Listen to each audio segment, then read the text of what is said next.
You can pick up this double flaring toolkit for about $18 at Harbor Freight with a 20% off. I mean, you can get the flaring tool without the black adapters, but it's not worth it. You can get this for about $13 online with free shipping, and it comes with the adapters, but we wanted to get this job done, so we got it at Harbor Freight for about $18.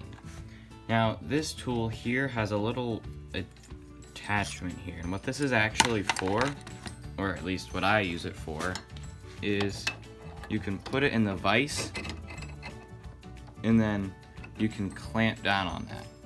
Now, and you don't have to have a vise, you can do this just holding it with your hands. I've done that before, but now we have this in a nice stable position. So in some kits it comes with a small cutter. In this case the one from Harbor Freight didn't, but that's fine.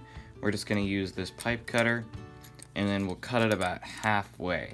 Now, one thing I found is, just to get a nice stable grip, we can take this and put it in the vise here. So now we'll be able to grab onto it really tight, and that'll just make it easier to cut. And then we're gonna go ahead and put the tool on. Go ahead and cut it.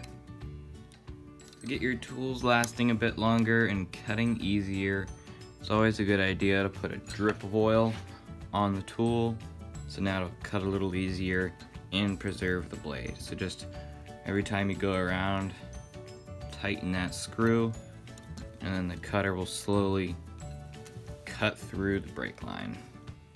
Now that we have this cut, you can see there's like an inside chamfer there. Now, a lot of pipe cutting tools have a blade that comes out here, and then you can twist that and get the chamfer out, but sometimes you don't have that and you just want to be able to use the ream. So we're just going to take a tapered ream and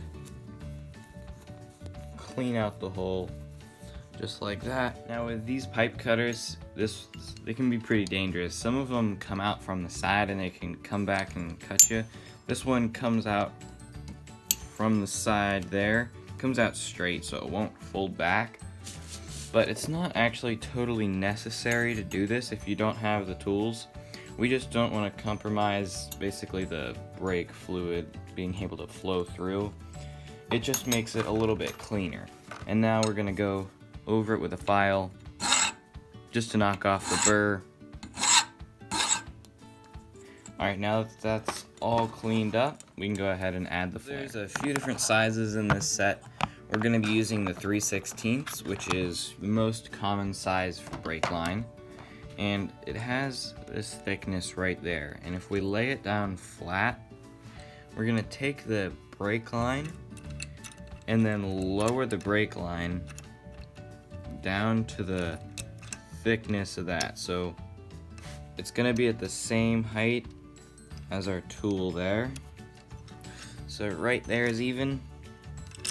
And then we'll clamp it back up.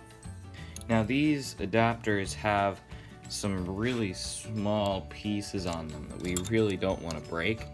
So just a little dab of oil is going to make everything move smoother and have less chance of that little thing breaking. So now we'll take this, flip it over on the brake line, and then with our cone tool, bring it back, put it away, put it on, just like that. And now we can tighten this down. Now that that's on, I'm gonna make sure both of our wing nuts are tight, which they are. And now let's go ahead and start cranking on this and flaring it. Always oil the threads when there's pressure on the threads like this. Grease would be even better, but this just keeps the threads from wearing off, which is very important, so you have to take care of your tools. So we'll run it until the tool kind of bottoms out and can't go anymore. So right there is as far as it'll go. So now we'll back it off and take it off. You can see that it looked like it backed down. So it did slip down. We didn't have our nuts tightened enough, so we gotta just cut off the tip again and try it again. Now with this at the right height, we can go ahead and retighten the lug nuts and make sure they won't slip. So it's important to get these very tight.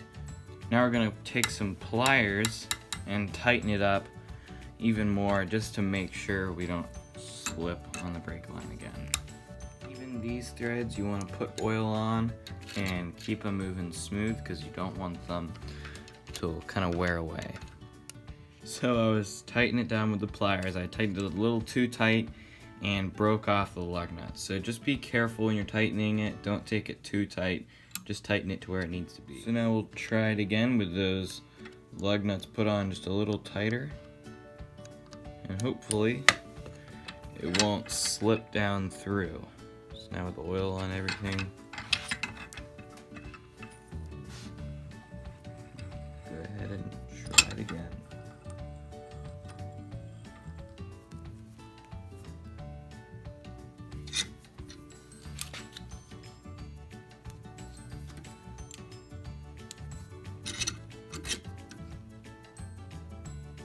Go slow.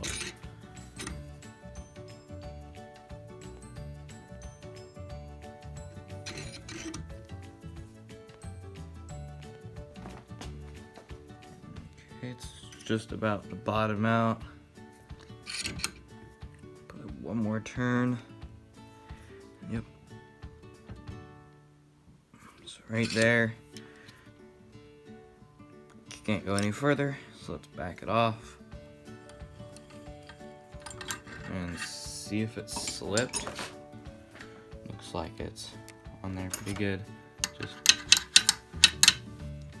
seems kind of tight. That means it did something. We'll very carefully wiggle that off because we do not want to break the little piece on there. So just take your time getting it out. There we go. It's intact. That looks like we got our flare. Now, the next step is to push it in. So right now this is the single flare, and what we want to do is put this on one more time and then tighten it again. So now the cone will push that down. We'll tighten that. And now this is turning into the double flare.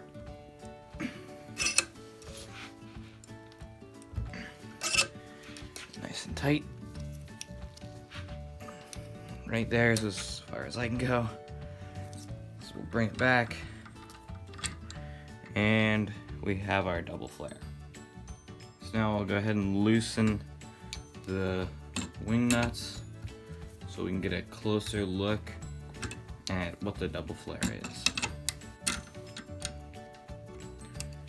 Go. Pull that out.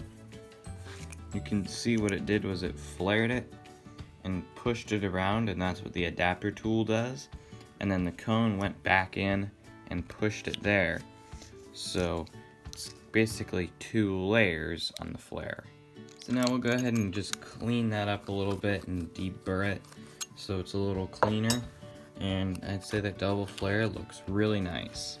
So I hope you guys found this video useful. If you did, don't forget to like and subscribe, and we'll see you next time.